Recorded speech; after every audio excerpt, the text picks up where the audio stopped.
O Rouxinol e a Rosa. Um conto de Oscar Wilde. Ela disse que dançaria comigo se eu lhe trouxesse rosas vermelhas. Mas em todo o meu jardim não há nenhuma rosa vermelha. Gritou o jovem estudante. De seu ninho na azinheira, o rouxinol o ouviu, olhou por entre as folhas e ficou maravilhado. Não há nenhuma rosa vermelha em todo o meu jardim. Gritou ele. E seus belos olhos se encheram de lágrimas. Ah, de que pequenas coisas depende a felicidade. Eu li tudo o que os sábios escreveram, e todos os segredos da filosofia são meus. Mas por falta de uma rosa vermelha, minha vida se tornou miserável. Aqui está finalmente um verdadeiro amante. Disse o rouxinol. Noite após noite eu cantava sobre ele, embora não o conhecesse. Noite após noite eu contava sua história para as estrelas. E agora eu o vejo. Seu cabelo é escuro como a flor do jacinto, e seus lábios são vermelhos como a rosa de seu desejo. Mas a paixão tornou seu rosto como marfim pálido, e a tristeza colocou seu selo em sua testa. O príncipe dará um baile amanhã à noite, Murmurou o jovem estudante. e meu amor estará entre os convidados. Se eu lhe levar uma rosa vermelha, ela dançará comigo até o amanhecer. Se eu lhe trouxer uma rosa vermelha, eu a abraçarei, e ela encostará com a cabeça em meu ombro, e sua mão estará apertada na minha. Mas não há nenhuma rosa vermelha em meu jardim, então me sentarei sozinho, e ela passará por mim. Ela não prestará atenção em mim, e meu coração se partirá. Aqui está, de fato, o verdadeiro amante. Disse o rouxinol. O que eu canto, ele sofre. O que é alegria para mim, para ele, é dor. Certamente o amor é uma coisa maravilhosa. É mais precioso do que as esmeraldas e mais caro do que as opalas finas.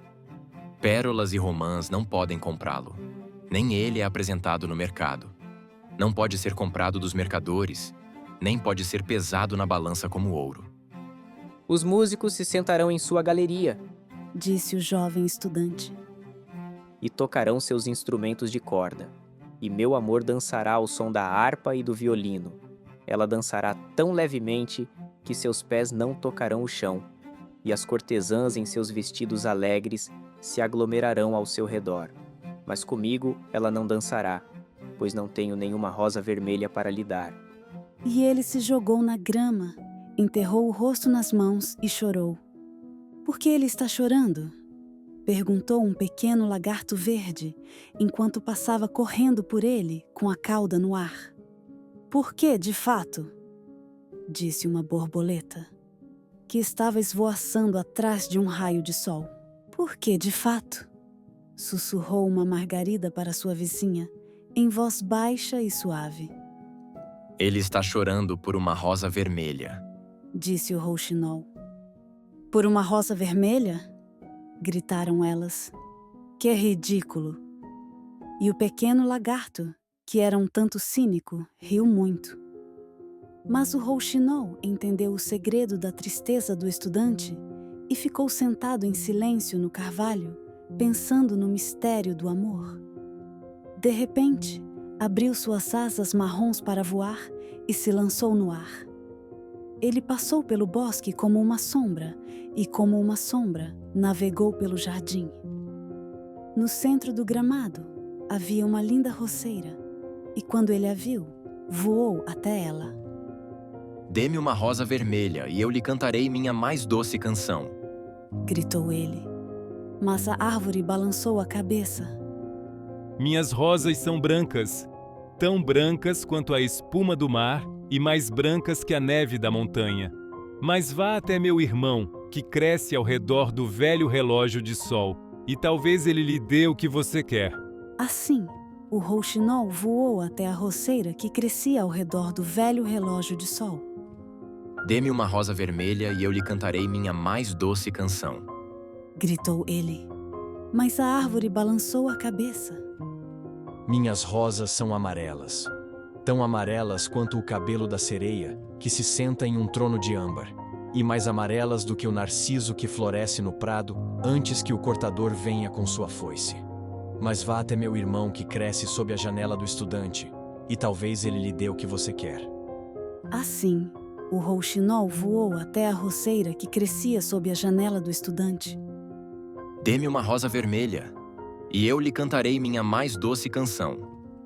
Gritou ele, mas a árvore balançou a cabeça. Minhas rosas são vermelhas, tão vermelhas quanto os pés da pomba e mais vermelhas do que os grandes leques de coral que ondulam e ondulam na caverna do oceano. Mas o inverno esfriou minhas veias, a geada cortou meus botões e a tempestade quebrou meus galhos, e não terei rosas este ano. Uma rosa vermelha é tudo o que eu quero. Apenas uma rosa vermelha. Não há nenhuma maneira de obtê-la? Respondeu a árvore. Há uma maneira, mas é tão terrível que não ouso contar a você. Conte para mim. Eu não tenho medo. Se você quer uma rosa vermelha, deve construí-la com música ao luar e manchá-la com o sangue de seu próprio coração. Você deve cantar para mim com seu peito contra um espinho. Durante toda a noite, você deve cantar para mim, e o espinho deve perfurar seu coração, e seu sangue vital deve fluir para minhas veias e se tornar meu. Gritou o rouxinol. A morte é um grande preço a ser pago por uma rosa vermelha. E a vida é muito cara para todos. É agradável sentar-se em um bosque verde e observar o sol em sua carruagem de ouro, e a lua em sua carruagem de pérolas. Doce é o aroma do espinheiro, e doces são as campânulas que se escondem no vale e a urze que sopra na colina.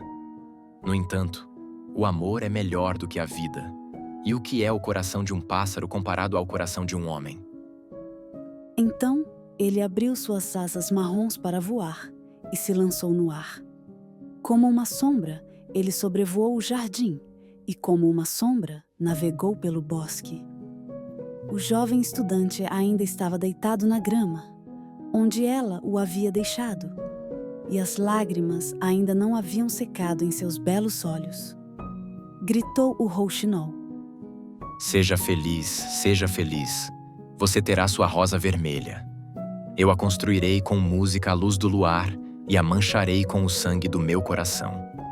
Tudo o que lhe peço em troca é que seja um verdadeiro amante, pois o amor é mais sábio do que a filosofia, embora ela seja sábia, e mais poderoso do que o poder, embora ele seja poderoso. Suas asas são cor de fogo, e seu corpo é cor de fogo. Seus lábios são doces como mel, e seu hálito é como incenso. O estudante levantou os olhos da grama e ficou ouvindo, mas não conseguia entender o que o rouxinol lhe dizia, pois só conhecia as coisas que estavam escritas nos livros. Mas o carvalho entendeu e ficou triste, pois gostava muito do pequeno rouxinol que havia construído seu ninho em seus galhos. Ele sussurrou: "Cante-me uma última canção. Vou me sentir muito sozinho quando você se for."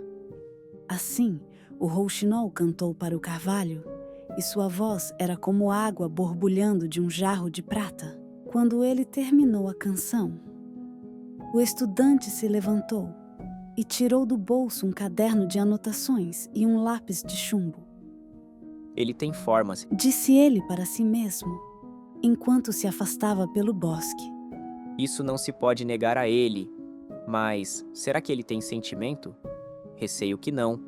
Na verdade, ele é como a maioria dos artistas. É só estilo, sem nenhuma sinceridade. Ele não se sacrificaria pelos outros. Ele pensa apenas na música, e todo mundo sabe que as artes são egoístas. Ainda assim, é preciso admitir que ele tem algumas belas notas em sua voz. É uma pena que elas não signifiquem nada, ou façam algum bem prático. E ele foi para seu quarto. Deitou-se em sua pequena cama de paletes e começou a pensar em seu amor. E depois de algum tempo, adormeceu. E quando a lua brilhou nos céus, o rouxinol voou para a roceira e encostou seu peito no espinho. Durante toda a noite, ele cantou com seu peito contra o espinho, e a fria lua de cristal se inclinou e escutou.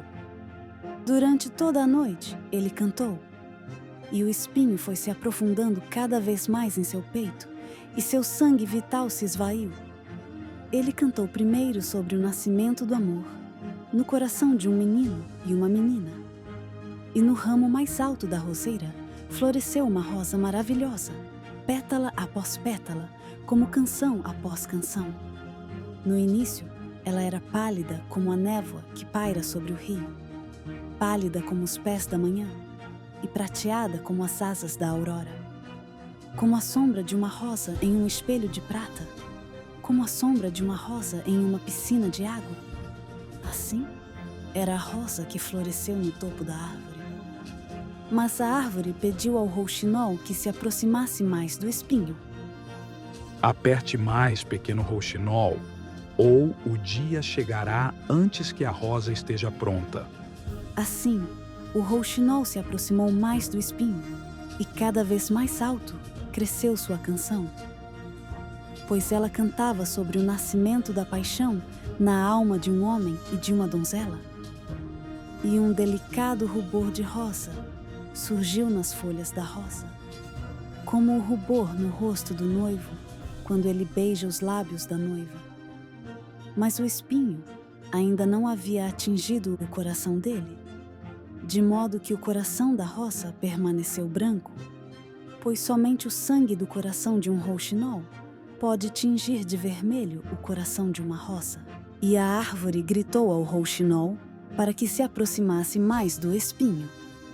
Aperte mais, pequeno rouxinol, ou o dia chegará antes que a rosa termine. Assim, o rouxinol se aproximou do espinho, e o espinho tocou seu coração, e uma forte pontada de dor o atravessou. Amarga, amarga era a dor, e cada vez mais selvagem era sua canção, pois ele cantava sobre o amor que é aperfeiçoado pela morte, sobre o amor que não morre no túmulo. E a maravilhosa rosa tornou-se carmesim, como a rosa do céu oriental. Carmesim era o cinturão de pétalas, e carmesim, como um rubi, era o coração. Mas a voz do rouxinol ficou mais fraca. Suas pequenas asas começaram a bater, e uma película cobriu seus olhos. Sua canção foi ficando cada vez mais fraca, e ele sentiu que algo o sufocava na garganta. Então, ele deu uma última explosão de música. A lua branca o ouviu, e ele se esqueceu do amanhecer e permaneceu no céu. A rosa vermelha o ouviu e tremeu de êxtase, abrindo suas pétalas para o ar frio da manhã. O eco a levou para sua caverna púrpura nas colinas e acordou os pastores adormecidos de seus sonhos. Ela flutuou pelos juncos do rio, e eles levaram sua mensagem até o mar. Olhe, olhe, a rosa acabou agora. Gritou a árvore, mas o rouxinol não respondeu, pois estava deitado morto na grama longa, com o espinho no coração. Ao meio-dia, o estudante abriu sua janela e olhou para fora. Que sorte maravilhosa! Exclamou ele. Aqui está uma rosa vermelha. Nunca vi uma rosa como essa em toda a minha vida. É tão bonita que tenho certeza de que tem um longo nome em latim. E ele se abaixou e a arrancou. Em seguida, colocou seu chapéu e correu para a casa do professor com a rosa na mão. A filha do professor estava sentada na porta, enrolando seda azul em um carretel, e seu cachorrinho estava deitado a seus pés. Você disse que dançaria comigo se eu lhe trouxesse uma rosa vermelha. Gritou o aluno. Aqui está a rosa mais vermelha de todo o mundo. Você a usará hoje à noite junto ao seu coração, e enquanto dançamos juntos, ela lhe dirá como eu a amo. Mas a moça franziu a testa e respondeu: Receio que não combine com meu vestido. E além disso, o sobrinho do camareiro me mandou algumas joias de verdade. E todo mundo sabe que joias custam muito mais do que flores. Bem, juro que você é muito ingrata, disse o estudante com raiva. E jogou a rosa na rua, onde ela caiu na sarjeta. e uma roda de carroça passou por cima dela, Ingrata! disse a garota. Digo-lhe uma coisa: você é muito rude. E afinal de contas, quem é você? Apenas um estudante. Ora, não acredito que você tenha sequer fivelas de prata em seus sapatos, como o sobrinho do camareiro tem. E ela se levantou da cadeira e entrou na casa, Que coisa boba é o amor. disse o estudante enquanto se afastava. Não tem metade da utilidade da lógica, pois não prova nada e está sempre dizendo coisas que não vão acontecer e fazendo a pessoa acreditar em coisas que não são verdadeiras. De fato, é muito pouco prática e, como nesta época ser prático é tudo, voltarei à filosofia e estudarei metafísica. Assim, ele voltou ao seu quarto, pegou um grande livro empoeirado e começou a ler.